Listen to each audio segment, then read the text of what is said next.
Hey everyone, I'm Anya Esma, and today we are going to do another single card study video. I have done quite a few of these already. There's a playlist down below, and depending on when you watch this, there will probably be a lot more because I'm filming a lot of these. And we're basically just going to dive deeply into one card from the Mucha Tarot, which is my favorite tarot deck. But if it is a very untraditional depiction, I will also show the Rider-Waite-Smith card, so we can look at both traditional and less traditional imagery and look at the symbols that are in it, the metaphors that are being displayed. Basically, we will look at the numerology of the card that I will draw.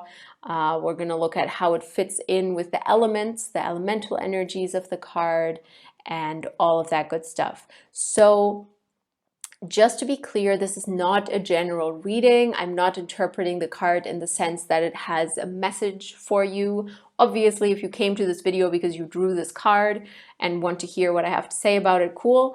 But I just want to make it clear that this is not a general reading. I'm really just talking about the card as such, and will also mention, though, how you could interpret it in a spread and what positive or negative or warning elements or encouraging elements the card has.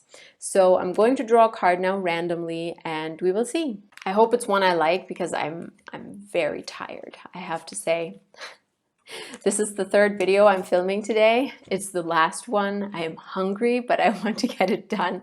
So here we are. I didn't even bother to change my lipstick, even though it totally clashes with this dress because it's pink. And my nails clash with it too, so whatever, who cares? Let's get it done. Let's study some tarot. Oh ho, it's the Three of Swords. Nice. I do not draw this card very often, very rarely actually. Sometimes I do crypto readings for myself, like cryptocurrency readings to see how they possibly go. More for fun than for seriousness. And honestly, I've drawn this card, I think, twice in those readings. And for personal readings, almost never. It's not a card that pops up for me very often, which is why I don't have a difficult relationship with it. I know some people have a little bit of a difficult relationship with the Three of Swords. Did I say Three of Cups earlier? It's obviously the Three of Swords. Because, you know, it sort of signifies heartbreak and you think like, oh my God, what's going to happen? This can't be good that I'm drawing this card. It's one of those scary ones. So I'm excited to dive into it. I will not probably talk too much about the Rider-Waite-Smith because that is literally the same depiction, just that it's like raining, you have clouds, and it's not a person in the card. It's really just the heart with three swords in it. But we have that symbol here, so let's just focus on this card and interpret this card, and it will apply in large parts to the Rider-Waite-Smith as well. So first of all, let's look at the numerology of the card. We have the third card here, the third card of the swords. So the number 3 is often associated with trying to gain stability and not quite being there yet, because with the 4 you obviously have stability but also stagnation. So the 3 is sort of that phase before. It's the phase of expansion after the 2. The 2, I mean the 1 is like the fresh dose of energy, of air energy in this case. The 2 is like the figuring out process, and then like what you want to do with that energy. And the 3 is where you full on dive into it and try to create something with that energy. Whereas then the 4 is the stability that you have achieved with it. In the suit of the swords, that is all rather negative. So it's not like with a 4 of Wands where you have this progression of you think about where you want to invest your energy, then you send out some ships and start putting it into action. And then with the 4 of Wands, you have a celebration, you have a ritual of victory kind of. No, it's not like that with the swords, because with the 1 and the 2, as I said, you have figuring out where you want to invest the energy. And with a 3, as you dive deeper into where you wanted to invest, it turns out that you invested in a way that wasn't ideal, probably. And whatever logical decision you have made has led to this. So that's kind of where the card sits within the framework of the numbers and the numerology of the swords. And then with the 4, you have the either dead or resting person, depending on the deck, where rest is basically forced upon you after a struggle, which this is the struggle. Now, let's talk about the individual symbols in this card, because there are going to be a lot. So that will more clearly illustrate how they all relate to the number and to the number 3. So obviously we have the heart being pierced by the swords. Now, the swords often stand for air energy in the sense of communication, in the sense of opinions, ideas, blueprints of things that you might want to bring into existence, philosophical ideas. I guess it kept recording. I'm having a bit of an audio problem because my computer ran out of energy. Anyway, what was I talking about? This is exactly what I mean. You know, when you're really hungry and nothing should go wrong. And of course, now at the end, things go wrong. So anyway, the swords often represent that, like ideas, philosophical opinions, philosophical concepts, communication, words. The swords can signify a lot. They can also just signify logical thought. This is what I like about the suit of swords, that it's so versatile. And versatility is obviously something that works for the suit of swords very well as well. So versatility. And then you have the heart, which obviously stands for emotions. It stands for not rational thought. And we have this idea of emotions, the heart, the more slow-moving aspects of our psyche, the more sensitive and sentimental aspects of our psyche being stabbed by swords. So the warning aspect of this symbol is a lot stronger than the encouraging one, generally, especially because there's a person crying, but we'll get to that. So you have the warning aspect of, hey, don't try to have an imbalance. Don't let yourself have an imbalance between emotional and rational thought. Emotions are important, and they are very fragile if you try to tackle them with rational thought and rational thinking. Now, the important lesson I think here is that they both have their own place. Ideally, they don't really come together in a too convoluted way. Like, you have your emotions and they are valid. They are your emotions. You can work with them. You can feel them. And this is sort of the reminder, like, don't combine the two. Don't meddle. Don't let rational thought invalidate or meddle in feelings. And don't let feelings too much cloud your rational thinking as well. So you can have a super, like, positive relationship between emotions and rational thought, but you have to understand that they both have their own place. They are not this thing that informs each other super greatly, you know, like, if you have a very strong emotion, that is an emotion and that is valid, and you can feel it and you can journal about it and you can talk about it. But at the end of the day, it's not always the best basis for a decision when feelings are very high. Obviously, your feelings play a role in your rational decisions. It's not that detached from each other. But when feelings are running high or when they are very intense, we sometimes tend to think like this is the truth, you know?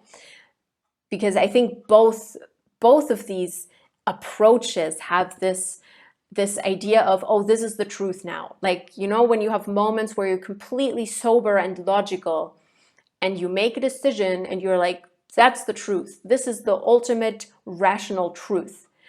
And then you get emotional and things change and you're like, no, this is the truth. This emotion is the truth. And none of it is really the truth. Both of them are the truth. You know, it's a complex thing. It's a very, very complex topic, and I hope I'm kind of conveying it correctly, because they shouldn't invalidate each other. They should validate each other. Your rational thinking and your rational decisions and your words can validate your emotions, and your emotions can validate your rational thinking. You know what I mean? I hope that makes sense. So that's what I feel like this symbol is showing, where it's like, maybe keep it apart a little bit more. Don't make decisions when you're running on high emotions, but also don't let your rational thinking completely invalidate your emotions and stab them to death, basically, because that's not going to be helpful as well. Obviously, the encouraging aspect could be of this card to bring them together more, especially if you look at the crying person as a symbol. It could mean that there is something you are not seeing, something that is being drowned out by your rational thinking, and it's encouraging you to tune into that heart space, to tune into your emotions, and to feel that kind of crying, panicky, anxiety-inducing emotion or feeling or sentiment that is brewing under the surface, and that is trying to be contained by the swords. So if you have the sword stabbing the heart, it could kind of mean that as well. The swords are trying to, the words of other people or yourself, your negative self-talk, or the opinions of other people, or the philosophical opinions you have, are trying to push something, push an emotion to the ground, and it needs to be seen. That's also kind of the encouraging aspect of the Three of Swords here, especially because I don't feel like the swords are doing much. Like, the heart is still there. It's not even bleeding in this card, neither is it in the Rider-Waite-Smith card. And it's not working. You know, if this was like a, I don't know, a pentacle or a disc falling on top of the heart and like pushing it into the ground, or water being poured over it and the heart going underwater or something, it would be gone. It would be like suppressed. But with the swords, it's kind of like an attempt to make it go away, but it's not working very well. It's still very prevalent. It's still very present. So especially with the crying person, I feel like there's this idea of like, hey, there's something that really needs to be felt here, and there's something that needs attention, and you can't stab it to death because it's not a living thing, it's an emotion. You can't just stab it away. You can push it away, you can bury it, you can drown it maybe, but you can't stab it. You can't kill it in that sense. You can't kill an emotion with words necessarily. You can't murder an emotion by giving an opinion, or by disproving it with facts or rational thinking. It doesn't work like that. It's not going to go away. So yeah, it's this attempt to tackle emotions with rational thinking, which is usually doomed to fail in a lot of cases, because you first have to feel it, and then you can get more sober about it and think about it. A feeling is just a feeling in the end. It's not going to last forever. And yeah, so we discussed those symbols. We have clouds here in the background as well.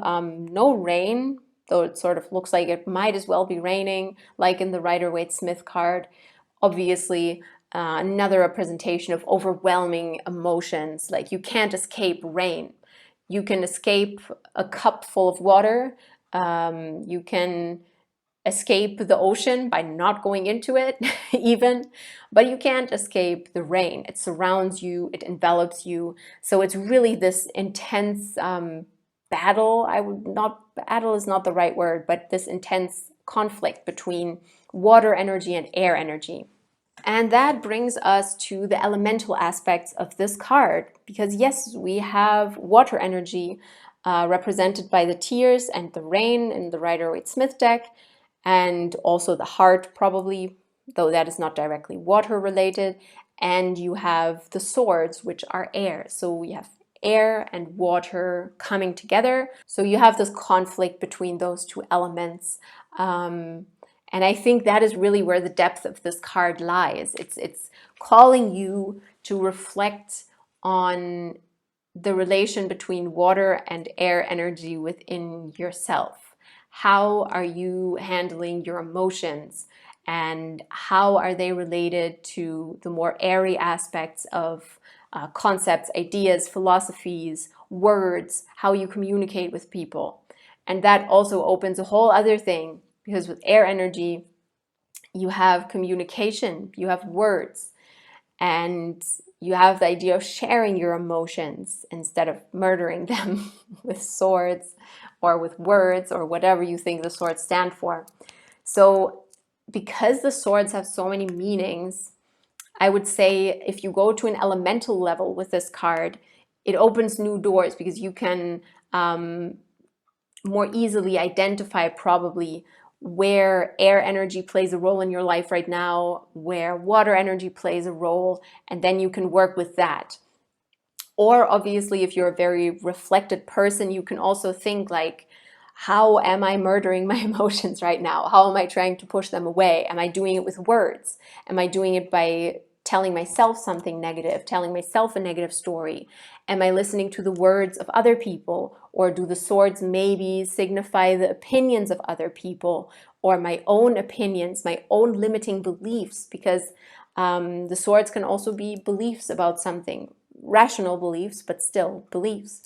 Or am I trying to research facts and try to tie that to my emotions, like bring psychology into it? And, oh, it's very, very complex to figure out what the swords actually stand for. So if that is difficult, connect to the elemental energies of the air and water combination here.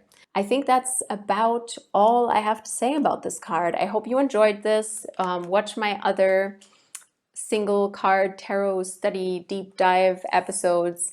I never think of names for these sorts of series until I'm like 5 videos into it. So I don't know what this is called. Tarot study, tarot deep dive, whatever.